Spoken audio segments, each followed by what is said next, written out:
Welcome back to Count Me In, IMA's podcast about all things affecting the accounting and finance world. I am your host, Adam Larson, and I'm happy to bring you episode 58 of our series. Today, we welcome back Richard Starkey, serial entrepreneur, digital nomad, and one of the first guests we had on our show. He talked to Mitch again, this time explaining his shift in business focus and highlighting the benefits of being a digital nomad. Richard's first episode remains one of the most popular in our series, and we're sure the second one will be just as well received. Let's go to the conversation now.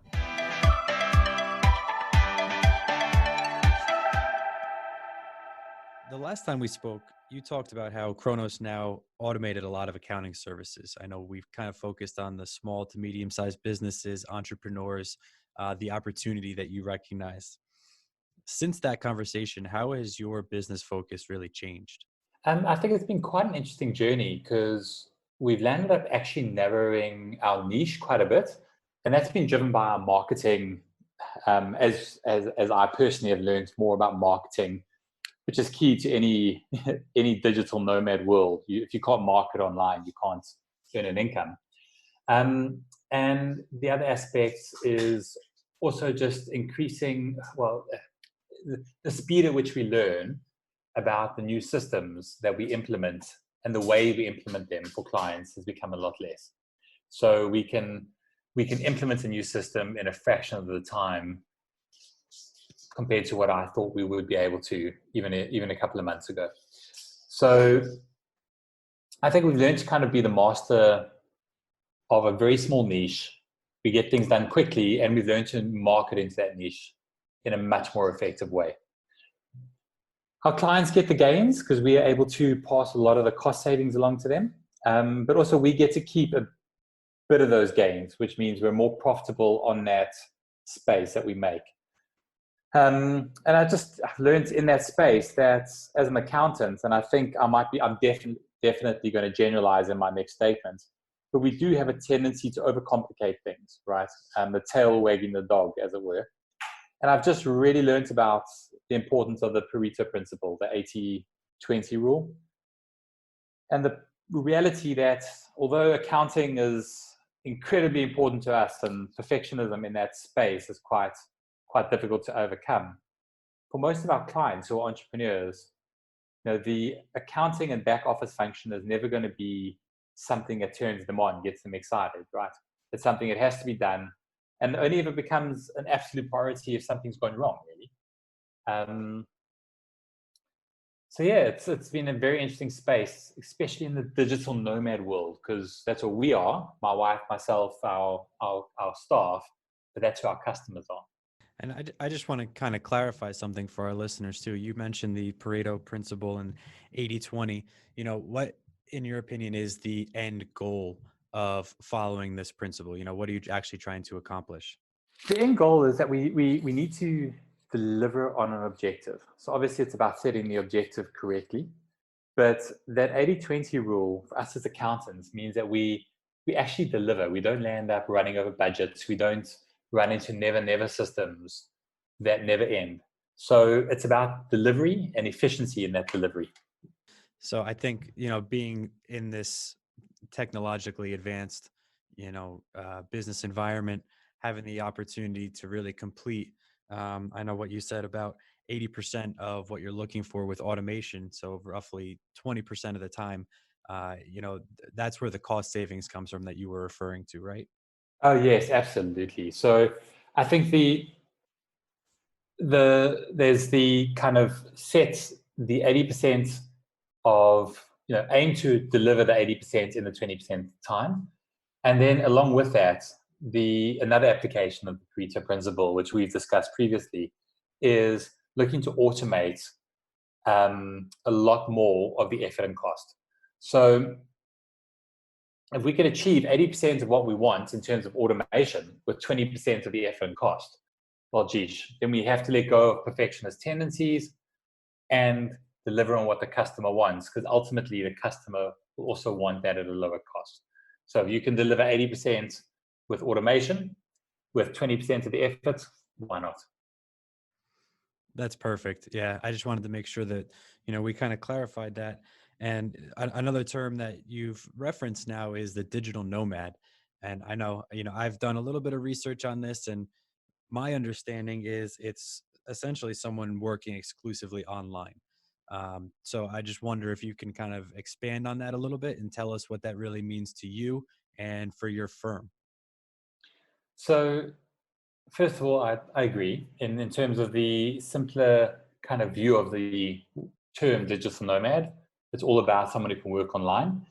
But for me, it goes a bit deeper. It's about having freedom, right? So we can work, my staff, myself, my wife, we work from wherever we want in the world. So we have freedom in terms of location, and to a large extent, we also have freedom in terms of time.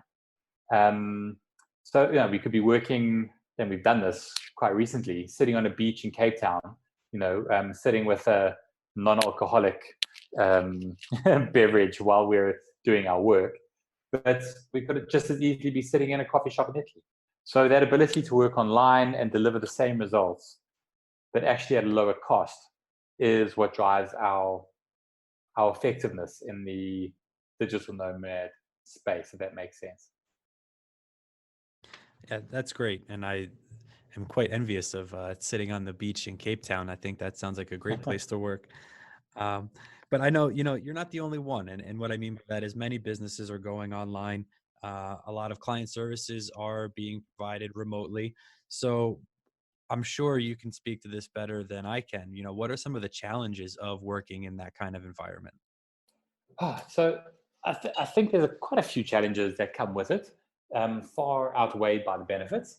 But the some of the challenges, if I talk about it from an accounting practice perspective, is that a lot of our clients sometimes will battle with the technology for communication specifically.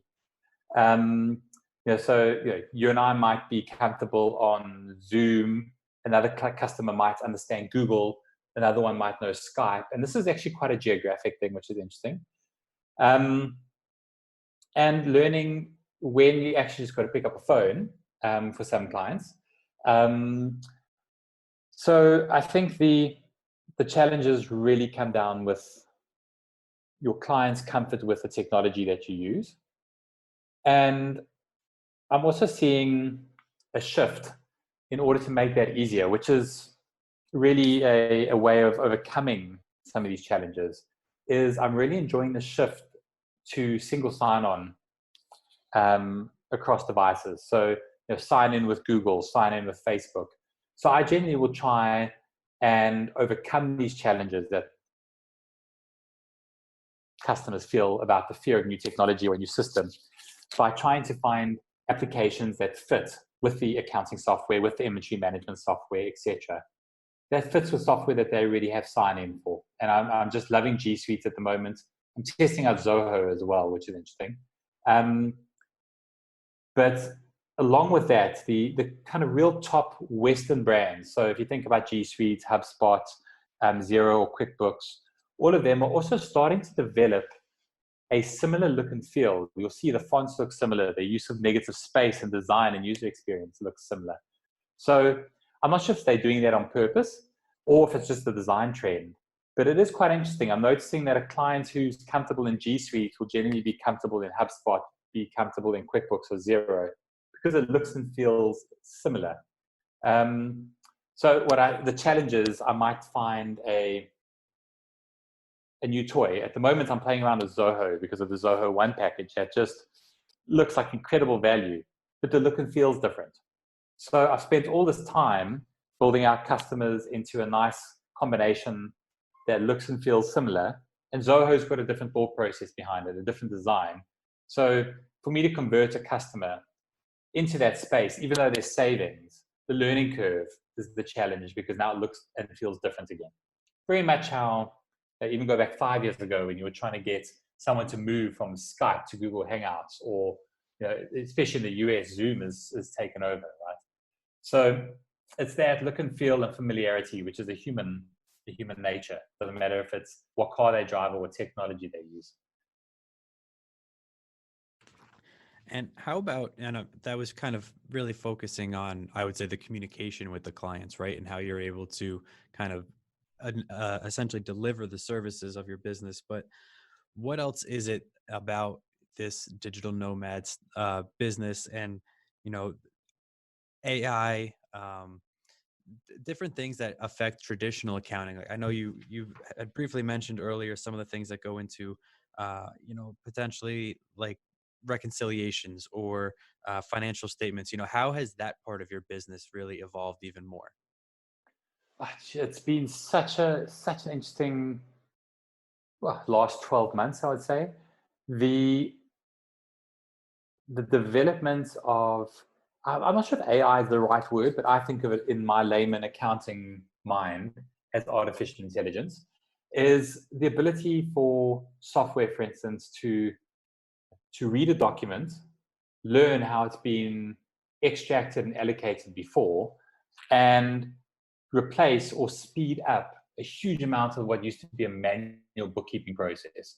So, for example, all accountants would understand the pain of getting a couple of hundred expense receipts, right, brought to you in a terrible folder that you would now sit and need to capture manually into an accounting system or a spreadsheet even. Now, with programs like Receipt Bank or HubDoc, you just literally ask your customer, and it's beneficial for them as well. Don't bring it to me. Just take a photo with the phone using this app. Very simple.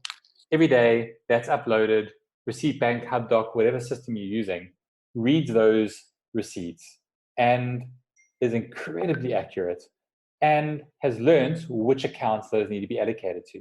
So if I take an average client who runs a credit card and is paying for a couple of expenses and slips via cash, we're saving 3-4 hours a week in terms of data capturing. And on top of that, we're saving because there's less errors. So I'm seeing customers in terms of time having to be spent that would usually be billed. We're able to reduce that billing by 50% sometimes, right? At a higher accuracy level. There's another program, DocParser, which I've started using, which doesn't just do expense receipts, but you might have huge PDF documents sent from a warehouse, etc. Scans, a few minutes of setting it up, and you've got all the data digital ready to go, and you can feed it into whatever system you need. It really is amazing. With that, from an accounting perspective, if we get away from the in-house bookkeeping function or data entry function, the financial reporting function, I think, is changing around the world. I talk a bit more from an international accounting perspective. I'm an IFRS guy, not a US GAAP guy as much, being in the UK and South Africa.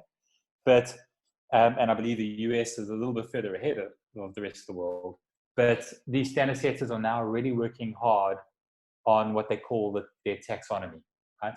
And the adoption of XBRL, which is Extensible Business Reporting Language, is really becoming adopted around the world, which means that financial statements that are submitted to a company house or SEC or wherever it may be are coming in a standardized format that's understood by XBRL and therefore can be uploaded very consistently to not only company house administration reporting systems, not only tax systems, but also financial research and market data.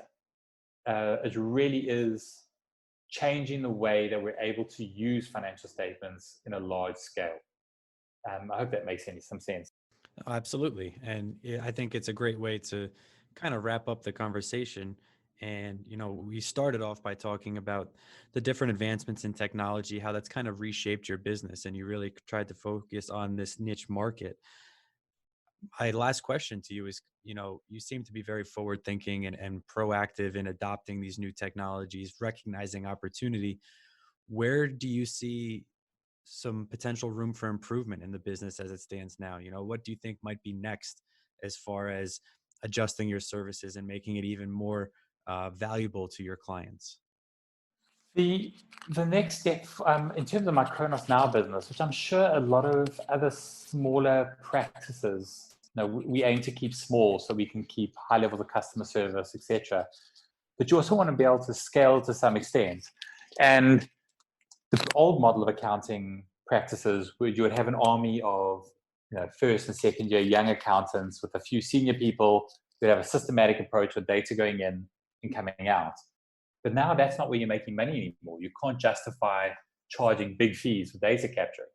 So where we're going forward is, how do we add more value to a customer beyond accounting? Now, how do we help them make decision making? How do we use that data more efficiently, not just for tax returns?